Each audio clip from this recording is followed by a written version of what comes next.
This is Lamsack, and in this video we are looking at the end of the Vietnam War. So first of all, we will look at the beginning of the Paris peace talks, as peace talks commenced as early as May 1968 under Johnson and his Secretary of Defense Clark Clifford. And these preliminary talks stalled by October 1968 because Johnson was concerned about another North Vietnamese offensive in the south. There was also the issue of whether the US would commit to stop bombing and who would be at the negotiating table. For example, would the NLF be represented? Now, in addition, after the Tet Offensive, both sides didn't want to appear weak and de-escalate their efforts. So this meant that the North would not commit to a full de-escalation and the US would not commit to stopping the bombing.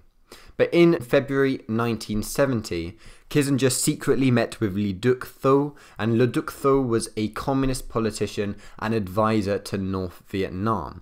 And Le Duc Thieu insisted that any peace settlement must trigger a replacement of the current Saigon regime and the introduction of a coalition government. Now, this essentially meant the removal of Thieu, and Thieu was the South Vietnamese leader. Now, Nixon and Kissinger saw this as unrealistic and they didn't want to betray Thieu.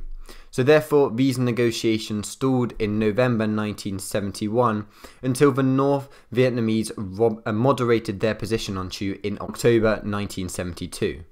Now, in order to secure the deal, the US took advantage of the Sino-Soviet split to use China to help get a peace deal. And although China were reluctant to get fully involved, they did tell the North Vietnamese to negotiate with the US.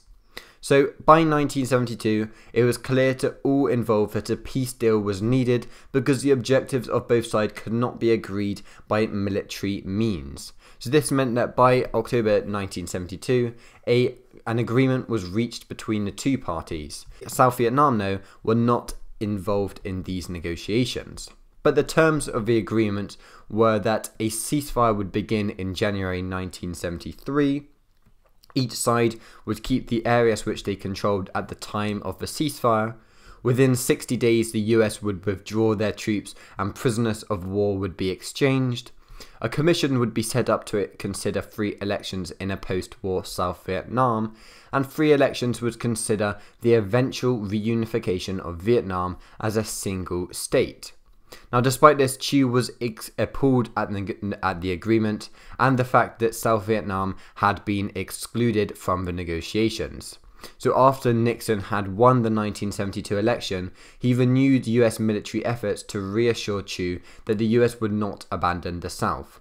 And in December 1972, the bombing of Hanoi and all other important northern cities was ordered, and this saw international condemnation of US actions and an approval rating of 32% for Nixon, which is extremely low.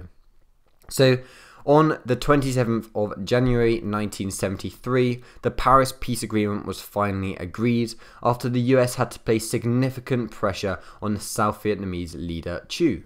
And this agreement signalled the beginning of the end for South Vietnam, as throughout the year of 1973, US personnel were pulled out of Vietnam. Then this meant that only a small Air Force group and American diplomats were left in Vietnam. Now, upon the US withdrawal, North Vietnamese guerrillas started to intensify their efforts in the south, and the corrupt and demoralized ARVN troops were unable to cope with this further pressure.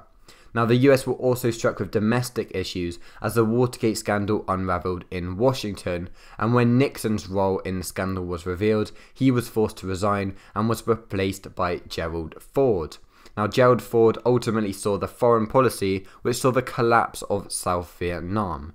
And when the North Vietnamese realized that the US were not going to intervene, they escalated the fighting in South Vietnam. And this meant that after an offensive in December 1974, Thieu's regime was bound to collapse. This was followed by further northern victories against an increasingly demoralized South. Now, the Americans were shocked by the speed of the communist advance, but did nothing. And this was because Congress rejected any proposals of US aid to the South. And on the 21st of April 1975, Thieu resigned as the president of the country and he fled. And 9 days later, on the 30th of April 1975, South Vietnam surrendered to the North and the Vietnamese communists achieved their objective of a unified socialist Vietnam. So thank you for watching this video and see you soon. Bye.